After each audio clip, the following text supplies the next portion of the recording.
Hello friends, welcome back.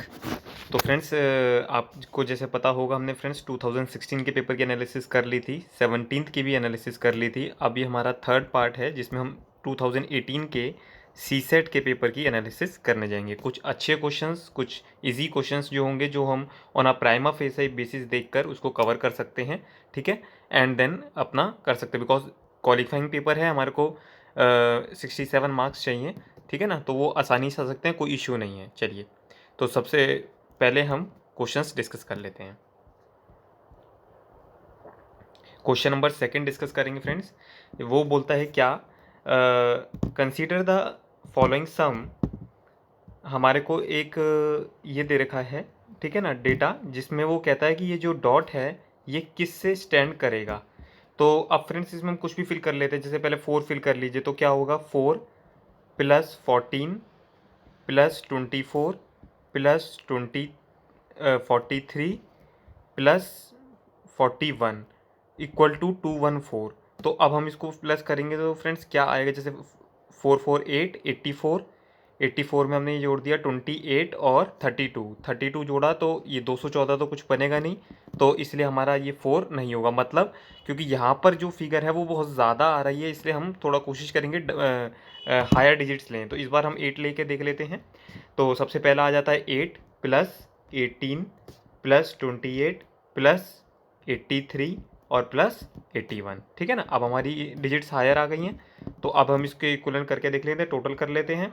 28 और 18 46 हो जाता है आपका, और ये आ जाता है आपका 164। 164 प्लस 46 210, और 210 और 8 218। तो मतलब जो हमारी फिगर होगी वो क्या होगी, 8। तो ऑप्शन हो जाता है डी, ठीक है। चलिए नेक्स्ट क्वेश्चन पे चलते हैं। नेक्स्ट क्वेश्चन क्या बोलता है हमारा, कहता है consider the following pattern of the numbers. हमारे को कुछ नंबर्स दे रखे हैं, ठीक है। उसमें से क्या कह रहा है, what is the number at this, इस प्लेस का जो नंबर है इन द अबव पैटर्न। तो हमारे को ये पैटर्न फॉलो करके इसका नंबर बताना है। तो इसमें फ्रेंड्स कुछ रिलेशनशिप एग्जिट कर दी होगी, जैसे 8 माइनस 6 प्लस 4। तो अगर हम इसको करें 10 माइनस 5 प्लस 5 हो गया, 5 plus 6 11, 15 minus 7 8, 8 plus 8 16, 13 minus 4 13 minus 4 कितना हो गया, 9, 9 प्लस 8 17। तो एक हमारा ये हो सकता है 13 minus 4 is equal to 9, 9 plus 8 is equal to 17, और ये रिलेशनशिप एग्जिस्ट भी कर रही है सारा। 8 माइनस 6 प्लस 4 6 आ रहा है, तो इसका मतलब क्या हुआ, हमारा जो आंसर होगा वो होगा 17। इसको हम दूसरे तरीके से भी कर सकते हैं, जैसे आपने माइनस कर लिया, 4 में से 6 माइनस कर दिया तो माइनस का 2, 8 में से माइनस का 2 गया, 6 आ गया। इसी तरह 6 में से माइनस 5 1 आ गया, और 1 को इसमें जोड़ दिया आपने, 11 आ गया। इसी तरह 8 में से 4 गया, कितना बचा 4, 4 13 में जोड़ दिया तो आ गया 17। तो मतलब कैसे भी आप कर सकते हैं इसको। चलिए, तो नेक्स्ट क्वेश्चन पे चलते हैं फ्रेंड्स। नेक्स्ट क्वेश्चन है हमारा 6 क्वेश्चन है, जो इसका इंग्लिश का कंप्रेशन का पार्ट है वो हम बाद में कर लेंगे फ्रेंड्स। क्वेश्चन नंबर 6 का हो गया हमारा, 8 आ गया, ये रहा। कहता है कि अ ट्रेन 200 मीटर्स, जो ट्रेन का है 200 metres long, is moving at a rate of this. तो फ्रेंड्स ये टाइम डिस्टेंस वाला फॉर्मूला है, टाइम स्पीड डिस्टेंस का। तो इसमें क्या होता है, जो ट्रेन का जो लेंथ होता है, ट्रेन की जो लेंथ होती है वही हमारी डिस्टेंस हो जाती है, ठीक है ना। तो इसमें डिस्टेंस कितना हो गया हमारा, 200 मीटर। उसके बाद क्या बोलता है, और उसकी जो स्पीड है, हमारे को लॉन्गेस्ट स्पीड दे रखी है 40 किलोमीटर। डिस्टेंस हो गया हमारा 200 मीटर, स्पीड हो गई 40 kmph। How many seconds. अब देखिए फ्रेंड्स, यहाँ पर दे रखा है आपको kmp, मतलब किलोमीटर पर आवर। तो सबसे पहले इसको हमारे को पर सेकेंड में मल्टीप्लाई कन्वर्ट करना पड़ेगा। तो इसके लिए फ्रेंड्स एक लॉजिक होता है इसका, 40 मल्टीप्लाई बाय 5/18। तो इसको हम सॉल्व कर लेंगे, तो ये आ जाता है हमारा कितना हो जाता है आपका, ये 2 9 और 2 20 100 डिवाइडेड बाय 9, ठीक है। तो इसको आप लिखते जाइएगा और फिर हम इसको सॉल्व करेंगे। कहता है will will it cross a man standing near the railway line. Railway line के पास जो एक आदमी खड़ा है उसको ये कैसे क्रॉस कर, कितने सेकंड्स, मतलब सेकंड्स का मतलब ये टाइम पूछ रहा है। तो चलिए, distance is equal to speed into time. Distance हमारे को दे रखा है 200, स्पीड हमने निकाल ली थी 100/9, तो 100 मल्टीप्लाई बाय 9, 9 ऊपर चला जाएगा, ये कट जाएगा, तो ये कितना बचेगा 18 सेकेंड्स। तो जो हमारा ऑप्शन आ जाता है डी। ठीक है, ओके। चलिए, इस तरह से हमने क्वेश्चन 6 हमारा कंप्लीट हो गया है। अब हम चलते हैं नेक्स्ट क्वेश्चन की तरफ अपने। नेक्स्ट क्वेश्चन है हमारा थोड़ा सा ज़्यादा है, 21, 19, 20, ये रहा। तो फ्रेंड्स क्वेश्चन नंबर 21 क्या कहता है हमारा? 21 कहता है, इंग्लिश में ले लेते हैं।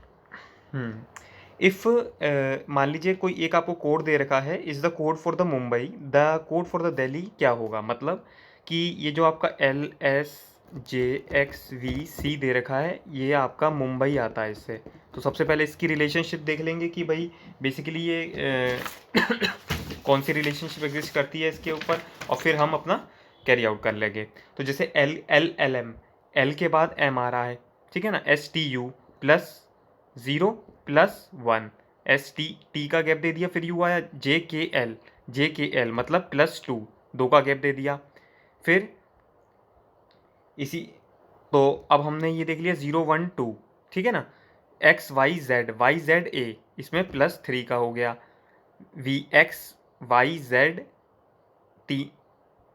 XYZ और मुंबई, तो इसमें कितना हो गया गैप? 3 का गैप हो गया। तो इसी तरीके से हम अपने इस कोड को दिल्ली पे लगाएंगे। तो हमारे को अगर दिल्ली चाहिए, दिल्ली, तो हम उससे, यहाँ पर प्लस हो रहा था तो अब उल्टा चलेंगे तो माइनस कर देंगे। तो डी के बाद क्या आता है आपका? सी। ई के बाद डी मतलब ई से पहले डी आता है, पर हमारे को एक का गैप देना है, तो यहाँ पर क्या आ जाएगा? अगेन सी आ जाएगा। अब ऑप्शन चेक कर लीजिए फ्रेंड्स, बी तो हो नहीं सकता क्योंकि बी में तो डी आ चुका है, ठीक है ना। चलिए, एल एल एल पे हमारे को कितना गैप देना है? अभी एल पे हमारे को 2 का गैप देना है, तो JKL, तो जे के हट जाएगा, ठीक है ना, GHIJ, तो आई यहाँ पर आपका आंसर आ जाएगा आई, क्योंकि JK का आपने +2 का गैप दे दिया, ठीक है। तो अब आप चेक कर लीजिए, आपका सी ऑप्शन कट गया, बिकॉज CCI हमारा, CCI बी और डी में से ही मतलब कोई एक आंसर होगा। चलिए, एच देख लेते हैं। अब यहाँ पर हमने कितना JKL 2 का गैप दिया था, यहाँ पे 3 का गैप दे देंगे, तो EFG आपका EFG, ठीक है ना, ये हो जाएगा, और EFG का आपने गैप दे दिया तो यहाँ पर आ जाएगा डी। तो आंसर में आ जाएगा आपका ए, आपका डी भी कट गया, ठीक है। तो इसको आसान तरीके से आप इसको सॉल्व कर सकते हैं। चलिए, क्वेश्चन नंबर 22 डिस्कस कर लेते हैं। इफ़ रम, कहता है जो रमन है, रमन को हमने लिख रखा है 1 2 3 4 5, ठीक है। इसी तरीके से दिनेश को लिख रखा है हमने, दिनेश को लिख रखा है कैसे? 6 7 5 8 4 9।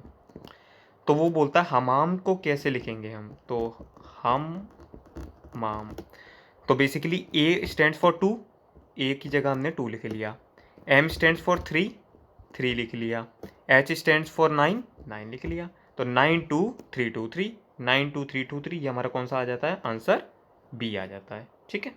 चलिए, अब हमारा ये वाला क्वेश्चन 22 भी कंप्लीट हो गया है। अब हम चलते हैं नेक्स्ट क्वेश्चन की तरफ। नेक्स्ट क्वेश्चन है हमारा क्वेश्चन नंबर 38।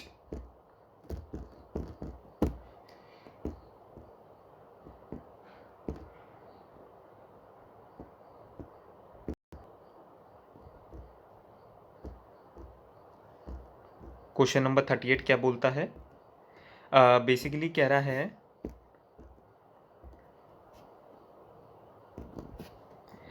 कि एक बुक सेलर है जो कि क्या सोल्ड कर रहा है अपना, बुक्स बेचता है, sold A number of geography books. तो बेसिकली इसमें हम क्या कर लेते हैं फ्रेंड्स, एक वो बना लेते हैं डायग्राम, बेसिकली कि भाई कुछ बुक्स हैं, प्राइस है उसका, और उसकी टोटल सेल हो जाती है। तो ज्योग्राफी की सोल्ड ए नंबर, मतलब पता नहीं क्वांटिटी हमारे को किस रेट से बेच रहा है, एक्स रेट से बेच रहा है, ठीक है। इसी तरीके से आपकी हिस्ट्री की बुक है जो कि A+2 है, X+2 के रेट से बेच रहा है। इसी तरह मैथ्स की बुक है A-2 और X-2 के रेट से बेच रहा है। अब वो क्या पूछता है हमसे, वो कहता है उसकी हमारे को टोटल सेल बता दो। तो बस अब हम इसको मल्टीप्लाई करेंगे और सॉल्व करेंगे। तो आप AX कर लीजिए, A+2 इसकी मल्टीप्लाई कर दीजिए, A-2 की इसमें मल्टीप्लाई कर दीजिए, फिर कुछ चीज़ें कैंसिल आउट हो जाएंगी और लास्ट में आपका आंसर बचेगा फ्रेंड्स 3AX+8, जो कि आपका आंसर हो जाता है B। ठीक है, थोड़ा सा फ्रेंड्स वर्कआउट तो करना पड़ेगा, बट बहुत इजी क्वेश्चंस होते हैं। अगर आप 20 क्वेश्चंस भी अटेंड करते हैं और 20 कंपेरिजन से भी कर ले तो आप इजीली पास आउट कर लेंगे एग्जामिनेशन को। ठीक है ना। चलिए, क्वेश्चन नंबर 38 भी इस तरीके से हमने अपना कंप्लीट कर लिया है। अब आ जाते हैं हम क्वेश्चन नंबर 41 पर। 39, 40, 41। 41 क्वेश्चन क्या बोलता है, a student has to get 40% marks to pass in an examination. Suppose he get 30 marks and he fails by 30 marks. ठीक है ना।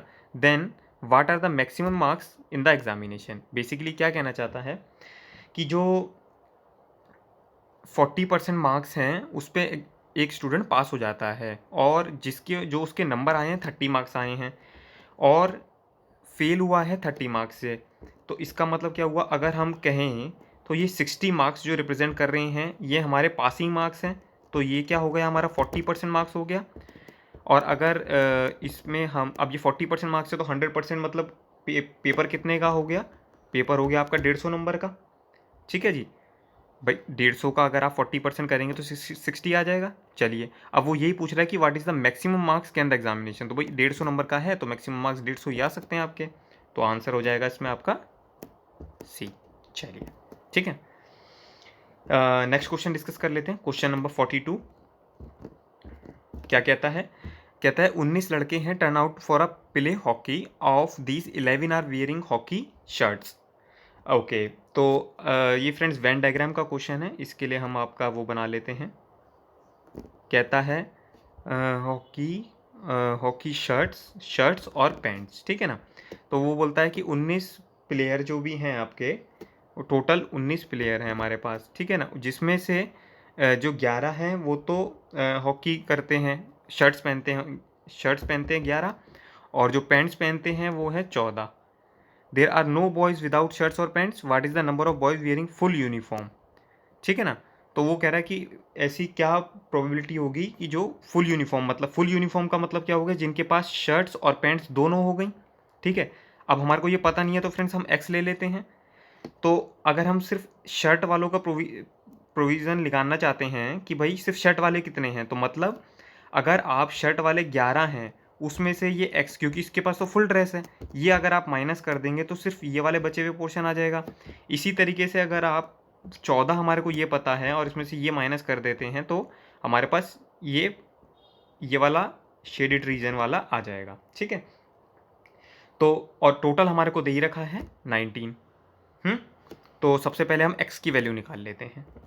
तो x की वैल्यू क्या होगी, x की वैल्यू होगी 11 माइनस एक्स शर्ट्स वालों का प्लस पैंट वालों का, 14 माइनस एक्स प्लस वो जो x का पोर्शन है, क्योंकि उन तीनों का सम हमारे को कितना दे रखा है, तीनों का सम दे रखा है 19।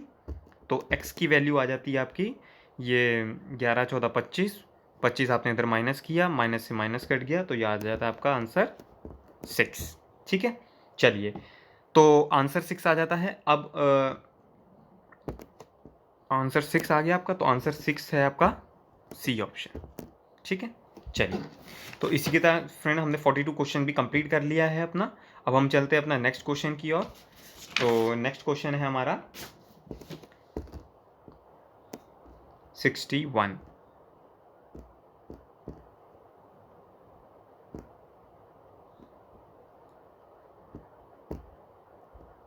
अच्छा, डायग्रामेट्रिक क्वेश्चन है हमारा ये। तो क्या बोलता है, इसको थोड़ा सा हमारे को कहता है कंसिडर द फॉलोइंग ग्राफ। हमारे को एक ग्राफ दे रखा है जिसके हमारे को एक्सपेक्टेड प्रोग्रेस दे रखी है, एक्चुअल प्रोग्रेस दे रखी है। Which one of the following statement is not correct with reference to the graph given above.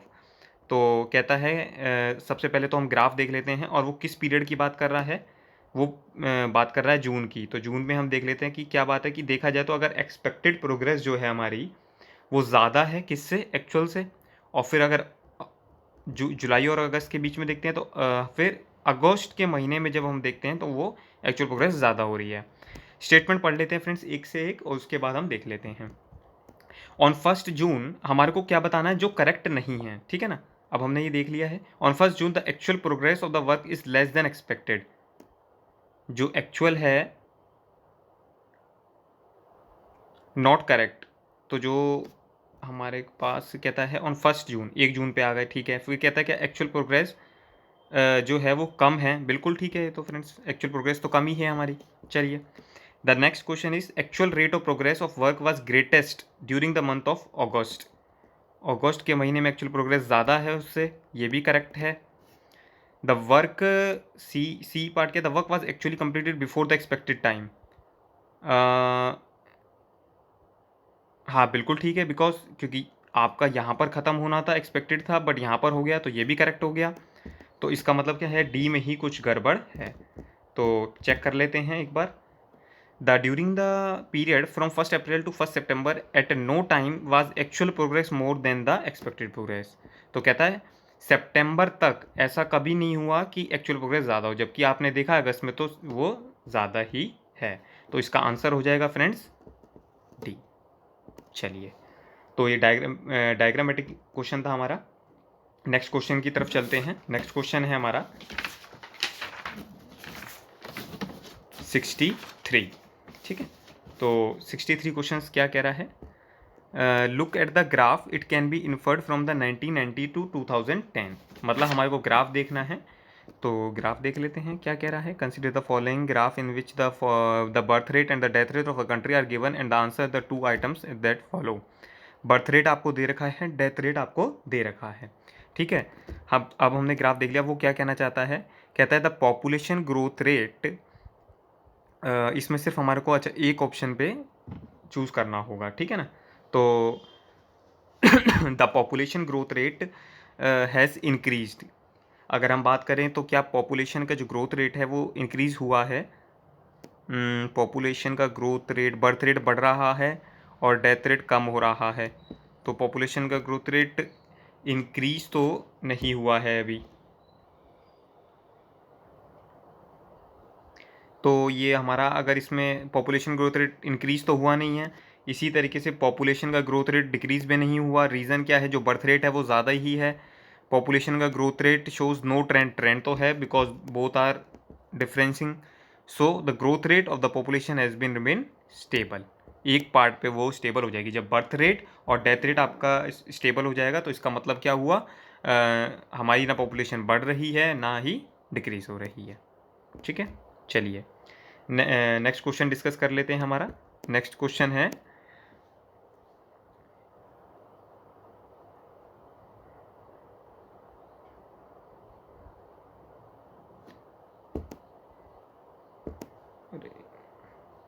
Question number 64। With reference to the above graph consider the following statement considering 1970 as the base year.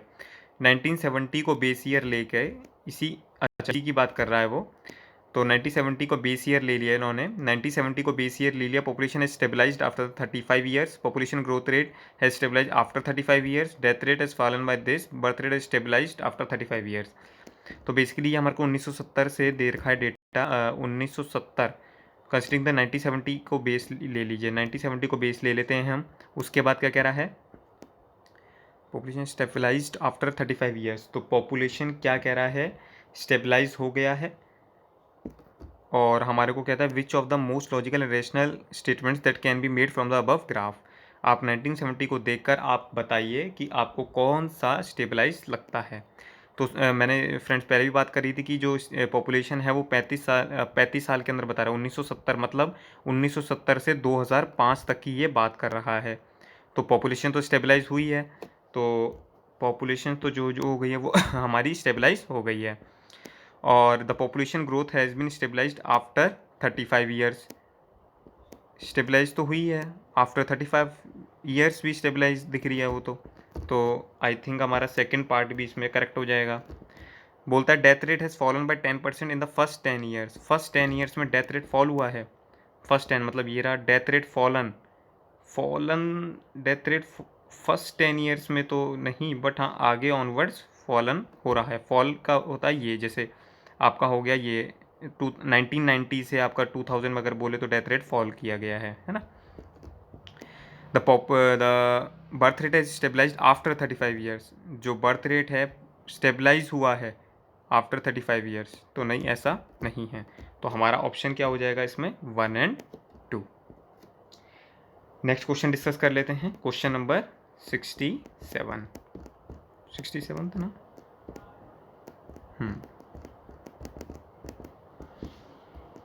Question number 67 ये रहा, ये भी discuss करेंगे। 70। हाँ, तो क्या बोलता है, हमारे को एक फिगर्स दे रखी है, फिगर्स ए एंड बी, जिसमें हमारे को कुछ नंबर ऑफ़ पीसेस जितने हम मैन्युफैक्चर करते हैं और नंबर कॉस्ट ऑफ प्रोडक्शन उनका जितना आता है, ठीक है। तो चलिए फिर क्या बोलता है, उनका सेलिंग प्राइस दे दिया और कितने कीमत पे बेचते हैं हमारा वो इसने बता दिया। The manufacturing cost projected sales for the project are figures given A and B respectively. What is the minimum number of pieces. आपको बताना है कि कितने number of pieces should be manufacture to avoid a loss. मतलब कि हम कितने number of बेचे जिसमें हमारे को लॉस ना हो। तो सबसे पहले हम देखते हैं कि कॉस्ट कितनी आ रही है, because cost is equal to sale हो जाएगी हमारी। तो मतलब लॉस ना हो तो प्रॉफिट भी नहीं होगा, ना प्रॉफिट हो ना लॉस हो। तो वो सिचुएशन निकालने के लिए सबसे पहले हमारे को कॉस्ट पता होनी चाहिए। तो अगर हम 1000 पीसीस की, 2000 पीसीस की, 3000 पीसीस की कॉस्ट निकालें, 1000 पीसीस की कॉस्ट है 6 लाख, ठीक है। 2 लाख पीसीस की कॉस्ट है 7 लाख, 3 लाख पीसीस की कॉस्ट है 8 लाख। मतलब जितना ज़्यादा बनाएंगे कॉस्ट उस प्रोपोर्शनेटली इंक्रीज नहीं होती है, ठीक है ना, क्योंकि फिक्स्ड कॉस्ट रिमेन सेम रहती है, वेरिएबल कॉस्ट बढ़ती है। तो अब कॉस्ट पर पीस कितना आ जाता है आपका, 600 रुपये, 350 रुपये, और इसका भी कुछ एक्स अमाउंट आ जाएगा, ठीक है ना। देन सेलिंग प्राइस की अगर हम बात करें तो ये तो हमारी कॉस्ट हो गई। सेलिंग प्राइस कितनी है, एक सेकेंड, हम 1 2 3, जब 1 2 3 हज़ार और कॉस्ट कितना आ गया था आपका 600 रुपये और 350 रुपये, ठीक है। तो कॉस्ट कितना आया 1000 पीस पे 400 रुपये। इसमें तो हमारे को प्रॉफिट हो जाएगा अगर हम बनाएंगे तो। दूसरे पे कितना है आपका 350 रुपये। मतलब जब कॉस्ट और सेलिंग प्राइस आपका बराबर हो जाएगा तो इसका मतलब क्या हुआ, आंसर आ जाएगा हमारा 2000। इस प्राइस पर आपको कोई लॉस नहीं होगा, कोई प्रॉफिट नहीं होगा। क्वेश्चन नंबर 70 क्या बोलता है, क्वेश्चन नंबर 70 डिस्कस कर ले। फॉलोइंग द फिगर्स, हमारे को कुछ फिगर्स दे रखी हैं जिसमें वो बोलता है कि अब आपको नेक्स्ट फिगर बतानी है। Part shown to change their position at in regular direction following the same sequence, which of the following figures will appear with the 7th stage. ये स्टेजेस दे रखी हैं कि अगर आप देख रहे हैं ट्रायंगल बॉक्स, ठीक है, फिर ट्रायंगल क्या हो गया, पीछे हो गया और बॉक्स आगे बढ़ गया, ठीक है। फिर क्या हुआ, ट्रायंगल पीछे हो गया, बॉक्स आगे बढ़ गया, थर्ड हो गया। फिर फोर्थ में क्या हुआ, बॉक्स आगे बढ़ गया, ट्रायंगल पीछे, बॉक्स आगे, बॉक्स आगे बढ़ गया। अब बॉक्स इधर आ जाना चाहिए, देखिए बॉक्स इधर आ गया, बॉक्स बॉक्स, बस। तो क्वेश्चन आंसर आ जाएगा आपका बी, क्योंकि बॉक्स हमारा आगे जा रहा है और ट्रायंगल हमारा पीछे जा रहा है। चलिए फ्रेंड्स, क्वेश्चन 70 भी हमारा इस तरीके से कंप्लीट हो जाता है। अब हम 68 क्वेश्चन देख लेते हैं। A lift has a capacity of 18 adults and 30 children. How many children can board the lift with 12 adults? मतलब या एक लिफ्ट है जिसमें या तो 18 एडल्ट जाएंगे या फिर 30 चिल्ड्रन जाएंगे, ठीक है। अब वो पूछ रहा है कि अगर हम 12 एडल्ट भेजें तो उसके साथ कितने चिल्ड्रन एडजस्ट हो जाएंगे, ठीक है। चलिए, तो सिंपल क्वेश्चन है फ्रेंड्स, और तो हम अगर एक रेशियो निकाल लें तो इस क्वेश्चन के लिए ज़्यादा बेटर रहेगा। रेशियो कैसे निकालेंगे हम, कि भाई 18 चिल्ड्रन जा सकते हैं या फिर 30 स्टूडेंट। तो इसका रेशियो 2 15 जा, 3 10 जा कर लो, 3 6 जा कर लो, 2 3 जा और 2 5 जा। तो रेशियो क्या आ गई आपकी 3 5, मतलब 3 एडल्ट और 5 चिल्ड्रन। अगर हम एडल्ट की वैल्यू निकालें तो एक एडल्ट की वैल्यू क्या आ जाएगी, 3 adult is equal to 5 children, एक adult is equal to 5/3 children का। ठीक है ना, इसको हम थोड़ा सा ध्यान रखेंगे, ये हमारे आगे यूज़ आ जाएगी। तो अब क्या बोलता है, how many children can board the lift with this 12 adults. तो अगर हम बात करें 12 एडल्ट प्लस चिल्ड्रन को अगर हम x ले लें इक्वल टू 18 एडल्ट तो जा सकते हैं या 30 चिल्ड्रन जा सकते हैं, तो 18 एडल्ट कर लीजिए। और एडल्ट की वैल्यू अभी आपने निकाली थी 5/3, तो 12 into 5/3 plus x is equal to 18 into 5/3। इसको आप सोल्व कर लीजिए, 3 4 जा 12, 20, 3 6 जा 18, 30 में से 20 माइनस करेंगे, x इज इक्वल टू 10। मतलब इसका कहने का मतलब क्या हुआ कि 12 एडल्ट के साथ आप 10 चिल्ड्रन उस लिफ्ट के अंदर भेज सकते हैं। ठीक है, ओके। चलिए नेक्स्ट क्वेश्चन की तरफ बढ़ते हैं अपने। नेक्स्ट क्वेश्चन है हमारा 69। वो क्या बोलता है, a person who bought a refrigerator worth ₹22,800। एक पर्सन है जिसने 22,800 का रेफ्रिजरेटर परचेज किया है और उसका इंटरेस्ट आ जाता है 12,070, वो सॉरी 12.5%। 12.5% उसका इंटरेस्ट है, compounded yearly. At the end of the first year he paid 8650 and at the end of the second year he paid this. Now he has to paid at the end of the third year to clear the debt. तो basically कहना चाहता है interest compound हो रहा है yearly. तो मैं simple सा बता देता हूँ, प्रिंसिपल, इंटरेस्ट और अमाउंट, और जितना उसने अमाउंट पे किया 22,800 का है, उस पर 12.5% से इंटरेस्ट लग गया 28,050। कितना अमाउंट उसने पे करा पहले साल, 8650 पे किया।